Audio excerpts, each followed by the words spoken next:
பெரும்பாலும் சிறுவர்கள், இளைஞர்கள் நிறைந்திருக்கிறீர்கள். போரினால் கடுமையாக பாதிக்கப்பட்ட தலைமுறை எங்கள் தலைமுறை. உங்களுக்கு அந்த பாதிப்பு கிடையாது. 2009ற்கு பிறகு பெரிதளவில் இல்லை. நாங்கள் இன்று காலை பாடசாலைக்கு சென்றால் மாலையில் வருபவன் அவனா இல்லை அதுவா என்று தெரியாத அளவுக்கு குண்டுவீச்சுக்கள் நிரம்பிய காலத்தில் நாங்கள் கற்றோம். அவ்வளவு பயங்கரம். அடுத்த நாள் பாருங்கள், இன்று அரசு சார்ந்தவர்கள், நிர்வாகிகள் அல்லது பொத்தாம்பதுவாக சமூக வலைத்தளங்களில் எழுதுகின்ற புலம்பெயர் தோழர்கள் எல்லாரும் இன்றைய யாழ்ப்பாணத்து இளைஞர்கள் அல்லது வடபுல இளைஞர்கள், ஈழத்து இளைஞர்கள் எல்லாரும் பாதை மாறி போகிறார்களே, பாடசாலை மாணவர்கள் போதைக்கு அடிமையாகிறார்களே என்றால் குற்றம் சாட்டுகிறார்களே தவிர இது ஏன் விளைந்தது என்று சிந்தித்து பார்க்கிறார்களா என்றால் இல்லை. அதிலிருந்து மக்களை காப்பாற்றக்கூடிய ஒழுக்கஹீனங்கள் இருந்து, கேடுகள் இருந்து எங்கள் இளந்தலைமுறையை காக்கக்கூடிய ஒரு கவசமாக சமய வாழ்க்கை எங்களுக்கு இருந்தது. நான் இன்றைக்கு எங்கே தவறு செய்ய அஞ்சுகிறேன் என்றால், சிசிடிவி கேமரா அது இருக்கிறதா என்று பார்த்து அதற்கு முன்னால் நான் ஒழுங்காக இருக்கிறேன், களவு இல்லாமல் இருக்கிறேன், நல்லவனாக நடிக்கிறேன். கேமரா இல்லாத இடத்தில் ஒரு தவறு செய்ய வாய்ப்பிருந்தும் நான் தவறு செய்யாமல் இருக்கிறேனா என்றால் கேள்விக்குறி. சந்தர்ப்பம் அனுமதித்து அதை பார்ப்பதற்கு கேமராவும் இல்லை என்றால் நாங்கள் எத்தனை பேர் நல்லவர்கள் என்பது முக்கியமான கேள்வி. ஆனால் இந்த ஒரு இடத்தில் பூட்டப்பட்டிருக்கின்ற ஒரு சிசிடிவி கேமராவுக்கே பயந்து நான் நல்லவனாக இருக்கிறேனே, எனக்கு என் சமயம் சொல்லி தந்தது, உன்னை எங்கிருந்தோ நீ எங்கிருந்தாலும் அதை கண்காணித்துக் கொண்டு ஒரு பெரிய சிசிடிவி கேமரா கடவுள் என்கிற பெயரிலே இருக்கிறான், அவனுக்கு நீ மறைக்க கூடாது என்கின்ற போதனையை எனக்கு சமயம் சொல்லி தந்ததனால் நான் நல்லவனாக இருந்தேன். நான் தவறு செய்ய அஞ்சினேன். என் அப்பா அம்மா இல்லாத இடத்திலும் நான் என்று என்னை சொல்லவில்லை, என் தலைமுறையை சொல்கிறேன். அப்பா அம்மா இல்லாத இடத்திலும் நான் நல்லவனாக இருந்தேன். ஆசிரியர்கள் இல்லாத இடத்திலும் நான் நல்லவனாக இருந்தேன். தவறு செய்யக்கூடிய எல்லையிலும் நான் நல்லவனாக இருந்தேன் என்றால் என்னை எங்கிருந்தோ ஒரு எம்பெருமான் தலைவன், அது சிவனாக இருக்கலாம், முருகனாக இருக்கலாம், யாராகவும் இருக்கலாம், என்னை கண்காணித்துக் கொண்டே இருக்கிறான். நான் அவனுடைய பிள்ளை என்கின்ற பயம் என்னை நல்லவனாக வாழ வைத்தது. இன்று பிள்ளைகளுக்கு கடவுள் இல்லை என்று சொல்லிவிடுகின்ற தத்துவங்கள் வந்து விட்டதற்கு பிறகு, நீ எப்படியும் வாழலாம் என்று சொல்லிக் கொடுத்ததற்கு பிறகு, அவன் போதையிடம் போனதற்கு பிறகுதான் நாங்கள் சிந்திக்கிறோம், ஐயையோ பிள்ளைகள் பாதை மாறிவிட்டார்கள் என்றால் யார் மாற்ற அனுமதித்தார்கள்? சமய வாழ்வை தொலைத்ததுதான் எங்கள் இளந்தலைமுறையினுடைய ஒழுக்கஹீனத்துக்கு முதல் காரணம் என்பதை நாங்கள் புரிந்து கொள்ள வேண்டும். முதல் காரணம் என்பதை புரிந்து கொள்ள வேண்டும். இதை சொல்லுவதனால் என்ன பயன் என்றால், இதிலிருந்து எங்களை மீளவும் சமய வாழ்வுக்கு கொண்டு வர வேண்டியது யார் பொறுப்பு என்றால் பல நிறுவனங்களுடைய பொறுப்பு, அரசு நிர்வாகிகளுடைய பொறுப்பு. அதை இன்றைக்கு நண்பர் பார்த்திபனும் இந்த தென்னாடு அமைப்பினர்களும் துணிந்து செய்கிறார்கள். சமய வாழ்வில் போர் தந்த இடைவெளியை அவர்கள் இட்டு நிரப்பி மீண்டும் சமயத்துக்கு எங்கள் இளைஞர்களை அழைத்து வருகிறார்கள் என்றால் இது ஒரு மாபெரும் தொண்டு, மாபெரும் திருப்பணி என்கிற காரணத்தினால் நான் அவர்களுக்கு எங்களுடைய தலைமுறை அத்தனை பேர் சார்பிலும் நன்றி பாராட்ட கடமைப்பட்டிருக்கிறேன். அவர்களுக்கு எங்களுடைய வாழ்த்துக்கள் உரியதா. இரண்டாவது, இந்த திருமுறைகளுடைய பெருமை.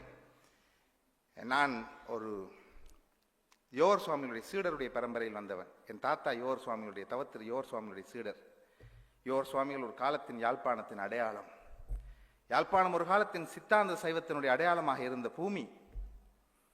நான் சொன்னால் பெருமக்கள் கோபிக்க கூடாது, தமிழகத்தில் இருந்து வந்த பெருமக்கள். தமிழகத்துக்கு கூட சமய பாட விஷயங்களில், பள்ளிக்கூடத்தில் சமயத்தை பாடமாக்கியதில் இலங்கை வழிகாட்டிய ஒரு பெருந்தன்மையுடையது. இன்றைக்கும் நாங்கள் பார்த்தால் தமிழகத்தில் என்னோடு முனைவர் பட்டம், கலாநிதி பட்ட ஆய்வில் மேற்கொண்ட பல மாணவர்களுக்கு ஒரு 5 தேவாரங்களுக்கு மேலே தெரியாது. ஆனால் நான் 2ஆம் வகுப்பிலேயே எனக்கு 15 திருமுறைகள் பாடமாக இருந்தன. அது அப்பொழுது தெரியவில்லை, விளையாட்டாக பாடமாக்கியது, பரீட்சைக்காக பாடமாக்கியது. ஆனால் மனதுக்கு ஒரு துயரம் வருகிற பொழுது, இன்னல் எல்லாருக்கும் வரும், அந்த இன்னல் வருகின்ற பொழுது என் மனத்தை இறக்கி வைப்பதற்கான ஒரு பாரம். அண்ணன் சொன்னது போன்று இன்று உளவியல் பிரச்சனையில் பிள்ளைகள் தவிக்கிறார்கள் என்றால் அவர்களுக்கு அதை இறக்கி வைப்பதற்கான ஒரு பாரம் இருக்கவில்லை. எனக்கு பல வேளைகளில் திருமுறை தான் பாரமாக இருந்தது. நான் என் கவலையை திருமுறைகளிடம் சொல்லுவேன். எப்படி அது வந்ததென்றால், என்னுடைய தாத்தா யோர் சுவாமியுடைய சீடர், கோப்பாயில் பதிவாளராக இருந்தவர், அவர் ஜோதிடர்களை நாடியது கிடையாது. வீட்டில் ஏதாவது விசேஷம் வைக்க விளைந்தால் அல்லது ஏதாவது நாட்குறித்தால் சாதகமாக இருக்கிறதா இல்லையா, இதை கொண்டு செல்லலாமா என்று தீர்மானிப்பதற்காக யோர் சுவாமிகளுடைய சிவதொண்டன் பதிப்பகம் வெளியிட்ட ஒரு திருமுறை புத்தகம் வைத்திருந்தார் வீட்டில்.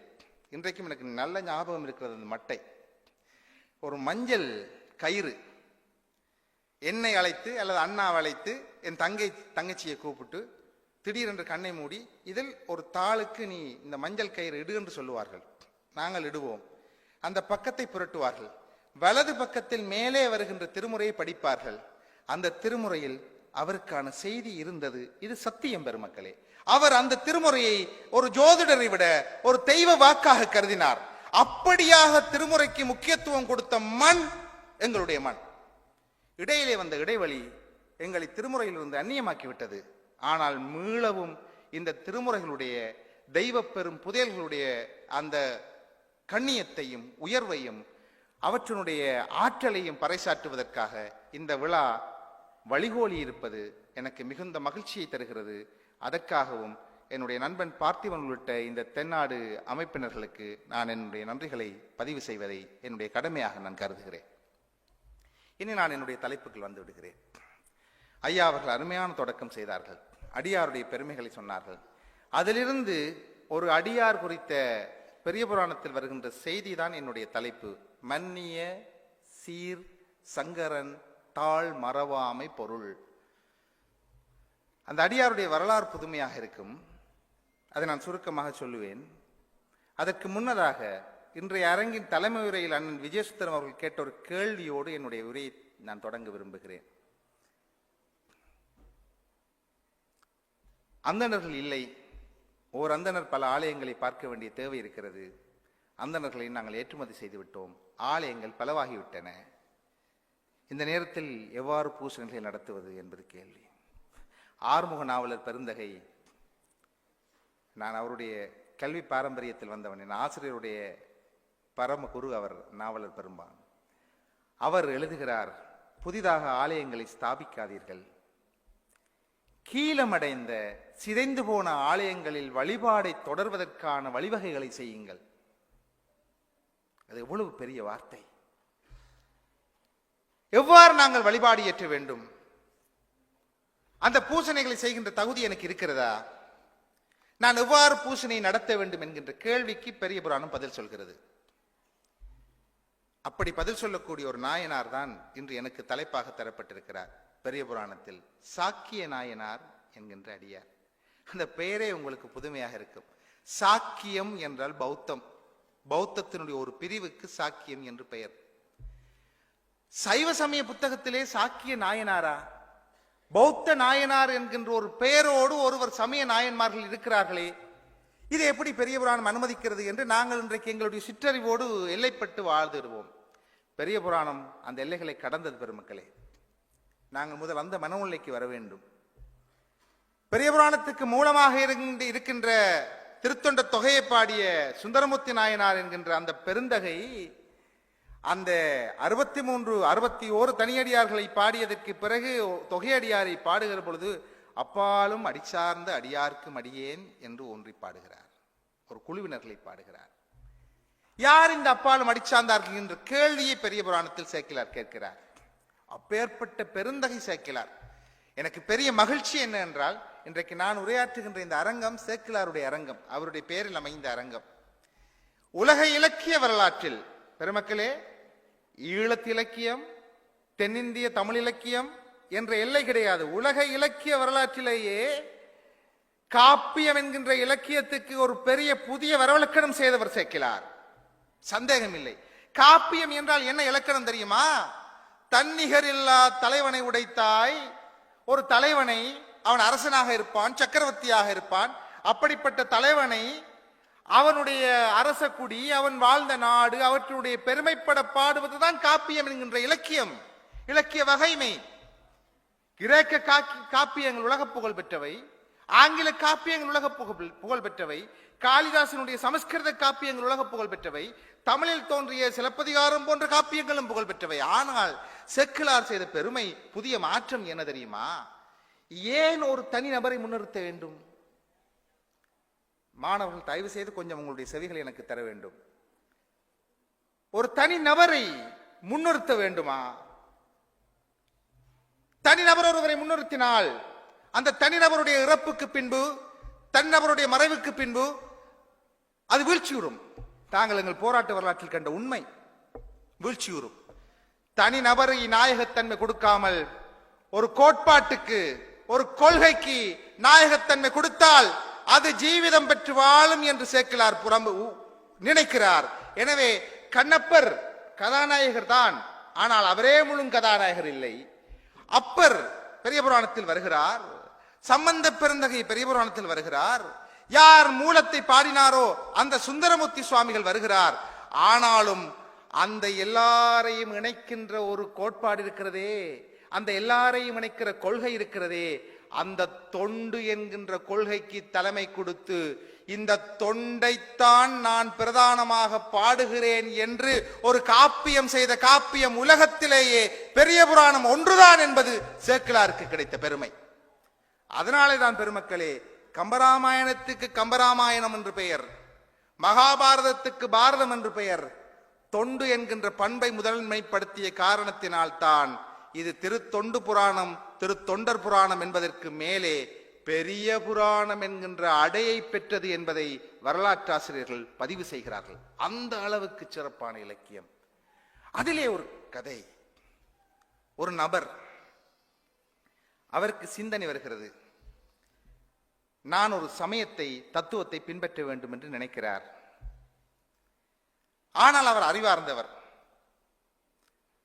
எந்த சமயத்தை பின்பற்ற வேண்டும் என்பதை நான் புத்திபூர்வமாக முடிவெடுப்பேன் என்று தீர்மானிக்கிறார். பெரும்பாலும் மக்களே, நாங்கள் அப்படி நினைப்பதில்லை. எங்களுக்கு எது பொருளாதாரம் தருகிறதோ, எது வளர்வதற்கான வாய்ப்புகளை தருகிறதோ அந்த சமயத்தை மாறி மாறி நாங்கள் போய்கொண்டே இருப்போம், மதம் மாறி. ஆனால் அவையெல்லாம் பொருள் அல்ல என்று நாங்கள் நினைப்பதில்லை. சார்வாகன் என்கின்ற புகழ்பெற்ற எழுத்தாளன் ஒரு சின்ன கதை எழுதுகிறார்.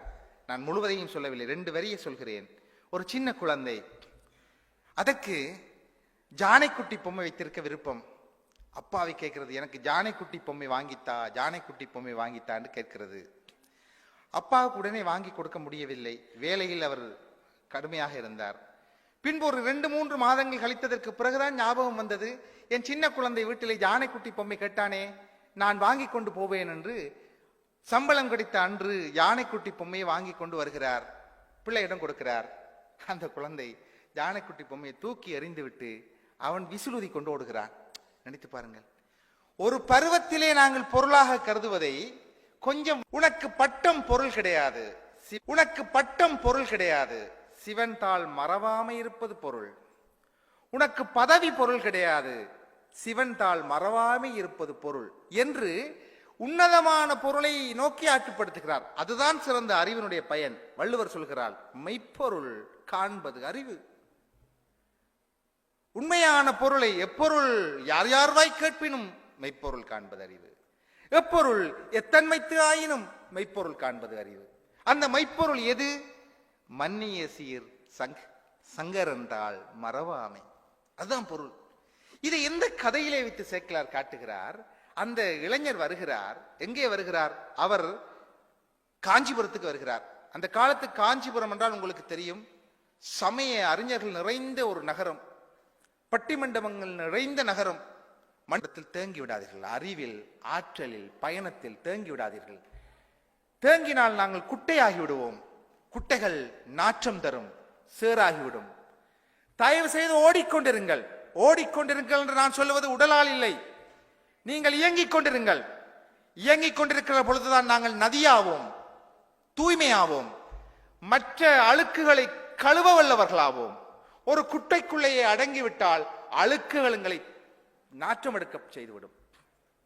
அந்த இளைஞன் வெளியிலே சாக்கிய கோலம், பௌத்த கோலம் கொள்கிறான். அவனுடைய தேடல் நிற்கவில்லை. ஒரு கேள்வி இடையறாது அரித்துக் கொண்டே இருக்கிறது. சரி, வினை, கெட்ட வினை என்னை வந்து சேர்க்கிறது, தாக்குகிறது. நல்ல வினை எனக்கு நன்மை தருகிறது. எல்லாம் சரி. ஆனால் இதை சேர்ப்பிப்பவன் யார்? இந்த வினையை எனக்கு கொண்டு வந்து சேர்ப்பவன் யார்? ஒரு குடையை நாங்கள் பார்க்கிறோம் அல்லவா? குடை எல்லா மாணவர்களுக்கும் தெரியும். குடையில் பலவிதமான பகுதி பொருட்கள் இருக்கின்றன. துணி, கம்பி, அதுல சுவிட்ச், பட்டன் எல்லாம் இருக்கின்றன. இப்படியான ஒரு குடையை பார்க்கிற பொழுது எங்களுக்கு இயல்பாக என்ன எண்ணம் வருகிறது? அது தானாக தோன்றி இருக்கிறோம் நினைப்போம். இல்லை, அப்படி நினைக்க மாட்டோம். பல்வேறு பகுதி பொருட்கள், பல்வேறு இயல்புடைய பொருட்கள் சேர்ந்திருக்கிற காரணத்தினாலே இதை சேர்த்தவன் ஒருவன் இருக்க வேண்டும் என்று நினைக்கிறோம் அல்லவா? இது எந்த பிராண்ட் குடை? இது எங்கே செய்தது? பேனை எழுதுகிறோம், திரவம் இருக்கிறது, மை, குமிழ் முனை இருக்கிறது, பிளாஸ்டிக் இருக்கிறது, கண்ணாடி இருக்கிறது, ஒவ்வொரு பகுதி பொருட்கள் சேர்ந்திருக்கின்றன. பேனையை செய்த ஒரு கொம்பனி இருக்கத்தானே வேண்டும், அப்படி நினைக்கிறோம் அல்லவா? வெவ்வேறு விதமான பகுதி பொருட்கள், வெவ்வேறு தன்மையுடைய பொருட்கள் ஒன்று சேருகிற பொழுது அங்கு சேர்த்தவன் ஒருவன் இருக்க வேண்டும் அல்லவா என்பது மூல கேள்வி. இந்த கேள்விக்கு பௌத்தத்தில் விடையில்லை. இந்த கேள்விக்கு பௌத்தம் விடை சொல்லவில்லை, கடவுளை ஏற்றுக்கொள்ளவில்லை. இந்த இளைஞனுடைய கேள்வி அடங்கவில்லை. இவனுக்கு இந்த கேள்விக்கான விடை கிடைக்கும் வரைக்கும் அவன் தோற்றத்திலே பௌத்த தர்ம பிக்கு கோலத்தில் இருக்கிறான், துவராடையோடு இருக்கிறான், சாக்கிய கோலத்தில் இருக்கிறான். கேள்வி முற்றுப்பெறவில்லை, அவனுக்கு விடை திருத்தி தரவில்லை. எனவே வெவ்வேறு பகுதிகளாக இருக்கிறதே இந்த பிரபஞ்சம். திரவம் இருக்கிறது, காற்று இருக்கிறது, நெருப்பு இருக்கிறது, ஆகாசம் இருக்கிறது. இப்படியான வெவ்வேறு பகுதி பொருட்களை கொண்ட இந்த பிரபஞ்சம் தோற்றுவித்தவன் இல்லாமல் எப்படி வந்திருக்க முடியும் என்கின்ற அவன் கேள்விக்கு விடை இல்லை. அவன் தொடர்ந்து மற்ற தத்துவங்களை படிக்கிறான். மாணவர்களே, நீங்கள் கற்றுக்கொள்ள வேண்டியது இரண்டாவது. ஒரு துறையை படிக்கிறீர்கள், ஒரு வகுப்பில் இருக்கிறீர்கள் என்றால் அதற்குள் மட்டும் மட்டுப்பட்டு விடாதீர்கள். பலவற்றை படியுங்கள், பலவற்றை வாசியுங்கள். விஞ்ஞானம் படிக்கிறீர்களா? நடனத்தை கற்றுக்கொள்ளுங்கள், சங்கீதத்தை படித்துக் கொள்ளுங்கள். இல்லை நீங்கள் கலை பிரிவு மாணவரா? கணிதத்தை படித்துக் கொள்ளுங்கள். அறிவை எல்லைப்படுத்தி விடாதீர்கள். அவன் சாக்கிய கோலத்தில் பௌத்த துறவியாக இருந்தாலும் தத்துவங்களை தொடர்கிறான். அதே கோலத்தில் ஏனைய அறிஞர்களிடம் போகிறான். போகிற போதுதான் திடீரென்று ஒரு நாள் அவனுக்கு ஒரு அறிஞர் சொன்ன அந்த சமயத்தினுடைய அந்த தத்துவத்தினுடைய விளக்கத்தை கேட்கிற பொழுது, ஆஹா, இதை தேடித்தானே நான் வந்தேன் என்கின்ற பிரமிப்பு வருகிறது. அந்த பிரமிப்பை ஏற்படுத்திய சித்தாந்தம் சைவ சித்தாந்தம். அந்த பிரமிப்பை ஏற்படுத்திய சமயம் சைவ சமயம். அவன் பதிவு செய்கிறான், செய்வினையும் செய்வானும் சேர்ப்பானும். அந்த நான்கு எடுக்கிறான். ஒரு வினை, அந்த வினையை செய்தவன், அந்த வினையை செய்வதனால் வருகின்ற விளைவு, அதை சேர்ப்பிக்கின்ற ஒருவன். இந்த நான்கையும் சொல்லுகின்ற மதம் எது எது என்று தேடிக்கொண்டிருந்தேனே, ஆஹா, இன்றைக்குத்தான் எனக்கு விடை கிடைக்கிறது. அந்த வினை தத்துவத்தை விளக்கம் செய்வது சைவ சித்தாந்தம் போல இல்லை. சைவ சித்தாந்தம் போல இல்லை. திருவள்ளுவர் நாயனார் சொல்கிறார், குழந்தைகளுக்காக அந்த ஓமையை சொல்ல நான் விருப்பப்படுகிறேன், அதோட என் உரையை நிறைவு செய்கிறேன். நாங்கள் நினைக்கிறோம் நான் மற்றவருக்கு கெடுதல் செய்கிறேன், ஆனால் தப்பி விடுவேன் என்று. இல்லை, சிசிடிவி கேமராவில் தப்புவேன், நீதிபதியினுடைய தீர்ப்பில் தப்புவேன், காவல்துறை போலீசினுடைய தண்டனையில் தப்புவேன், ஆனால் நான் தப்ப மாட்டேன். அதற்கு வள்ளுவன் ஒரு ஓமை சொல்கிறான். என்ன ஓமை தெரியுமா? தீயவை செய்தார் கெடுதல். பிள்ளைகளை பார்த்து நான் ஒரு கேள்வி கேட்க விரும்புகிறேன். நீங்கள் காலையில் பாடசாலைக்கு கூட்டமாக போகிறீர்கள். நீங்கள் கிழக்கு பக்கமாக இருக்கிற உங்கள் பாடசாலைக்கு நடந்து போகிறீர்கள். சூரியன் மெல்ல உதிக்கிறான். அப்பொழுதுதான் அவனுடைய முதல் கிரணம் வருகிறது. உங்களுக்கு நிழல் விழும் அல்லவா? எங்கே விழும் நிழல்? எந்த திசையில் விழும்? மேற்கு திசையில் விழும். எவ்வளவு தூரத்துக்கு அந்த நிழல் விழும்? சூரியன் மெல்ல எழுகிற பொழுது உங்கள் நிழல் எவ்வளவு நீட்டுக்கு விழும் எங்களால் அளக்க முடியாது. சரி, விட்டு விடுங்கள். ஒரு 8:30-9 மணி நேரம் சூரியன் மேலே வந்து விடுகிறான், நடுவிலே, சற்று நடுவே. இப்பொழுது நிழல் விழும். எங்கே விழும்? மேற்கு திசையிலே. ஆனால் நீளம் முதல் இருந்ததை விட குறைவாகிவிடும், இன்னும் கிட்ட வந்துவிடும். 11 மணி சூரியன் இன்னும் மேலே போய் விடுகிறான். நீங்கள் வந்து கொண்டிருக்கிறீர்கள். நிழல் விழும், மேற்கே விழும். என்ன மாற்றம் இருக்கும்? அந்த நிழல் உங்களை நோக்கி இன்னும் கிட்டவாக வந்திருக்கும். சரியாக பகல் 12 மணி. எங்கே போய்விட்டது நிழல்? எங்கே நிழல்? நிழல் விழும் உங்களுக்குள்ளே, உங்கள் காலுக்குள்ளேயே விழும். வள்ளுவன் சொல்கிறான், தீயவை செய்தார் கெடுதல் நிழல் தன் வீயாது அடியுறைந்தற்று.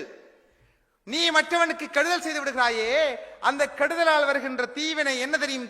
நடுவானத்து 12 மணி சூரியன் போல, சூரியன் நிழல் போல எங்கோ போவது போல் இருக்கும், மற்றவனுக்கு துன்பம் செய்வது போல் இருக்கும். ஆனால் நெருங்கி வந்து நெருங்கி வந்து நெருங்கி வந்து நெருங்கி வந்து உன் காலுக்கு கீழேதான் ராசா இருக்கும், உன்னைத்தான் அது சுடும் என்று பேசுகிறானே, எப்பேற்பட்ட ஒரு ஆள்! இந்த வினைக்கொள்கை வள்ளுவனுங்களுக்கு தருகிற வினைக்கொள்கை, இது வள்ளுவன் தருகிற வினைக்கொள்கை.